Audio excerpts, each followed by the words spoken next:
First of all, Park Street, thanks for having me. Appreciate the opportunity to share some of our knowledge and insights and how we see the world with your audience.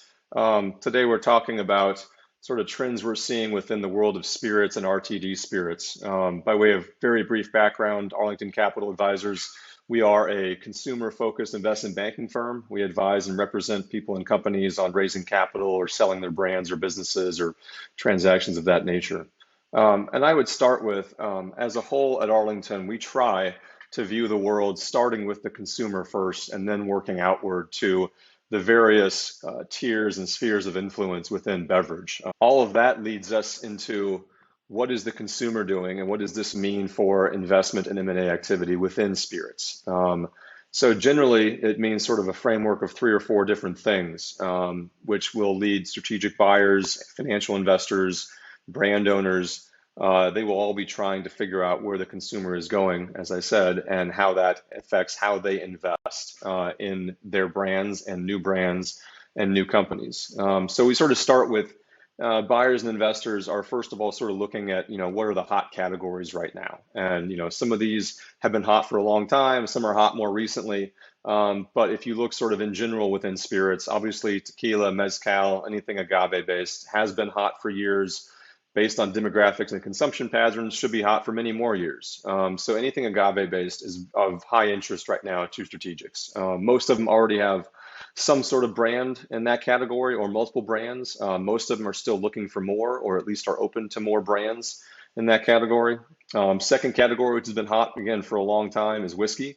I think the category continues to morph and evolve. Just last week, the TTB sort of laid out some of their guidelines and rules around American single malts.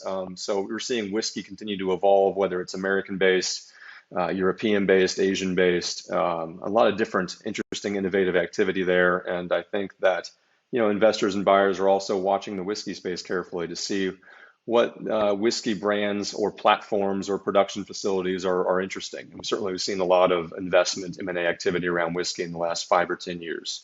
Another category that's been hot for quite a while is cognac. It should be hot for quite a while.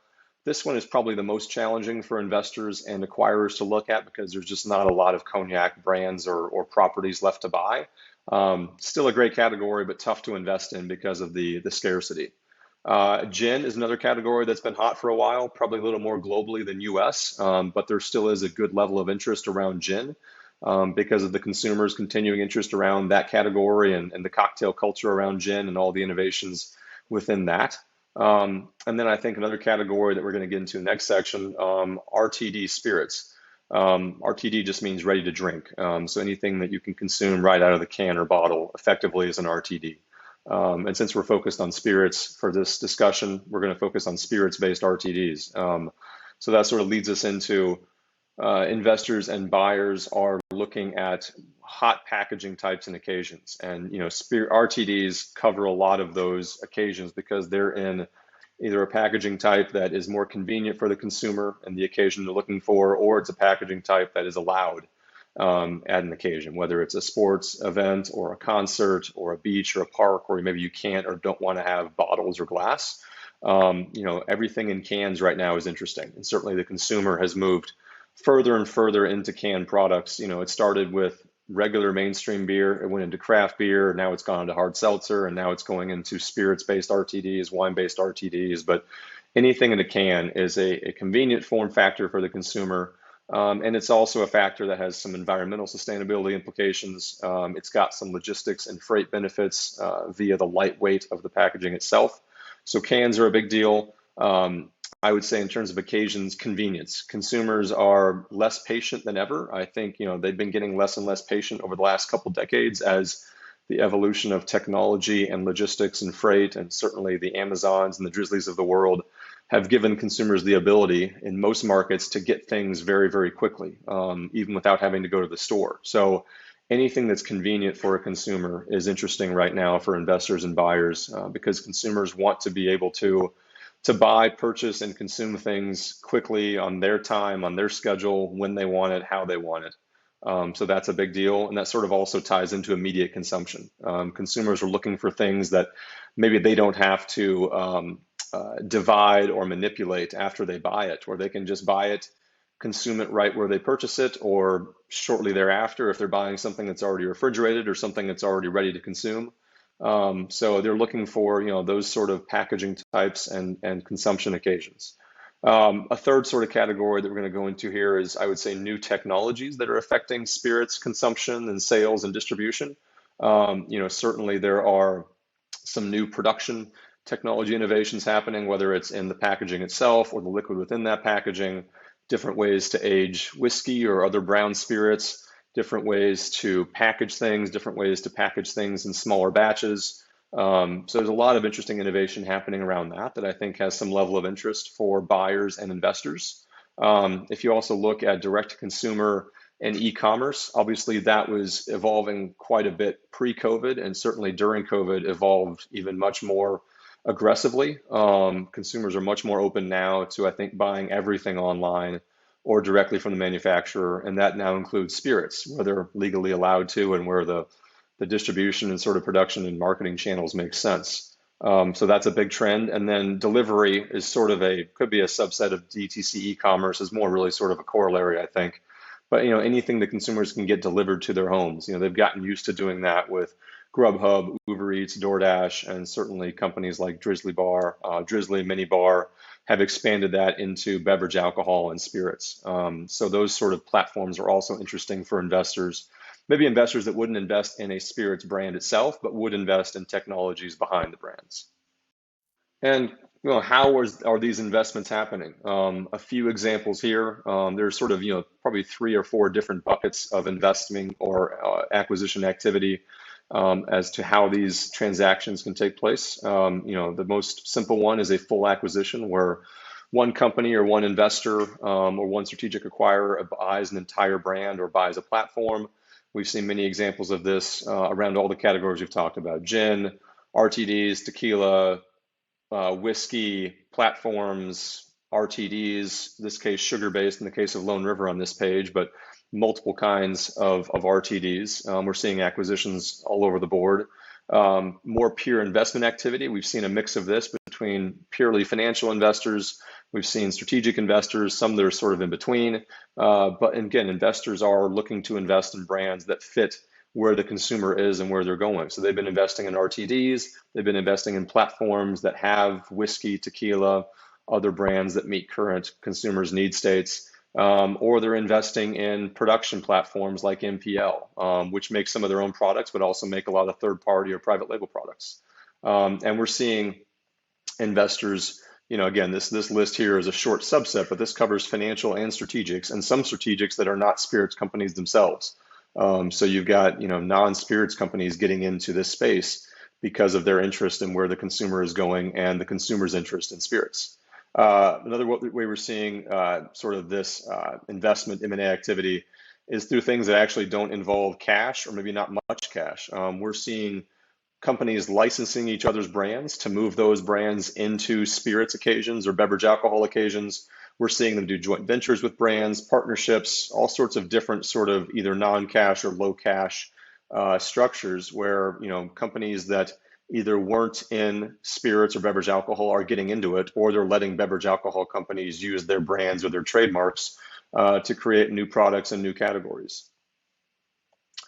And then this kind of ties into a broader theme of industry convergence that we're seeing across a lot of the beverage community, alcohol and non-alcohol.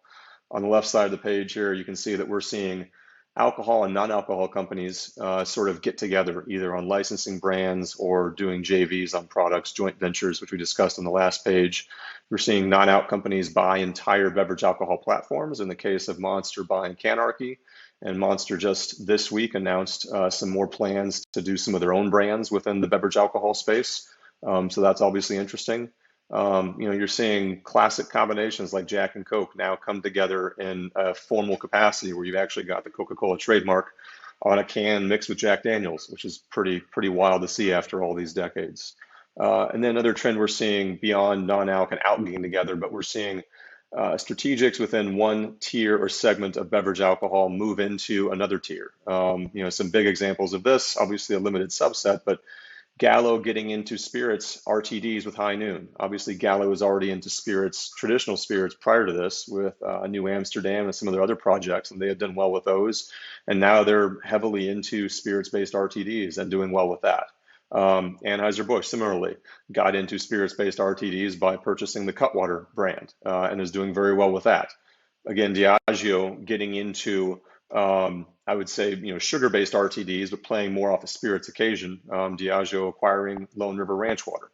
And then I think, lastly, as assuming you're a owner or a director or someone who's trying to grow or found a spirits brand or a spirits-based brand, what does all this mean for you? If you're starting a brand, if you're running a brand or a company, if you have aspirations to do so, how does this make you think about the world going forward and where the consumer is going? And there's a few things I would encourage you to do and a few things I would encourage you not to do. The first of the things that I think you should do is obviously watch where the consumer is going. You need to have an idea of where the consumer is today, where they're going to be in a year, 5 years, et cetera. Because if you're not building your brand or your company for where the consumer is going, you're already getting left behind. So make sure you're watching the trends that go beyond spirits, trends that go beyond spirits RTDs, trends that go beyond beverage alcohol even. See where the consumer is going in non-alcohol, see where the consumer is going in food, see where they're going in other parts of their life and try to figure out what that means for a spirits brand or a spirits-based brand. Second thing I would say to do is innovate authentically where you can. And I think authentically here is the key. I think a lot of companies try to innovate. Some of those work, some don't. I think they work best usually when they're more authentic. If you've got a brand and you want to innovate into a category that's light years away from where you currently are, it might work, but it probably won't. You probably don't have the permission from the consumer to go into that area if they don't think of your brand already as sort of related to that, or at least sort of naturally going there. So, don't innovate where you're not going to be authentically perceived by the consumer. Third thing I would say is to be open to new ideas for partnerships, collaborations, joint ventures, licenses, anything that's sort of unique and unusual that may get you into a new category, maybe in a way that's fairly capital efficient or low cost, or maybe something that's just with another good brand partner that would be a really interesting collaboration, something that benefits your brand, benefits their brand at the same time. Be open to those sort of things. A lot of the interesting things happening across all of beverage right now are happening as a result of collaborations and partnerships, and not always happening because one company is deciding to do something on their own. And the fourth thing I would say here on the things to do is if you have excess production capacity, whether that's distilling, packaging, bottling, aging, whatever the case may be, if you've got excess capacity and if there is demand from other parties to use some of that capacity to get into new products or categories you're already in, think about using that to help those parties. It could offset some of your cost, and it also may give you ideas of things that you could also do. And the list of things to don't do, some of these are fairly obvious based on the things you should do, but first of all, don't take your brand where it probably shouldn't go, or or the consumer is not going to give it permission to go, or isn't going to look for it. You don't want to dilute your efforts on your core brand by moving your brand into a place where it shouldn't be. Secondly, don't innovate just to innovate. Again, innovate where it makes sense for your brand, innovate where there's real opportunity and significant upside for you, and not going into smaller markets per se. And thirdly, I would say, don't turn down opportunities that might seem sort of unusual or sort of off base at first, but the more you dig into them, there may be some really compelling upside there. So don't turn away opportunities without really giving them some full thought around if it makes sense for you and your brand and your company. I hope that's helpful. And you can find us online at arlingtoncapitaladvisors.com. We're always happy to talk to people and brand owners and founders and to try to help them think through the future of where their business's brand is going and where the consumer is going.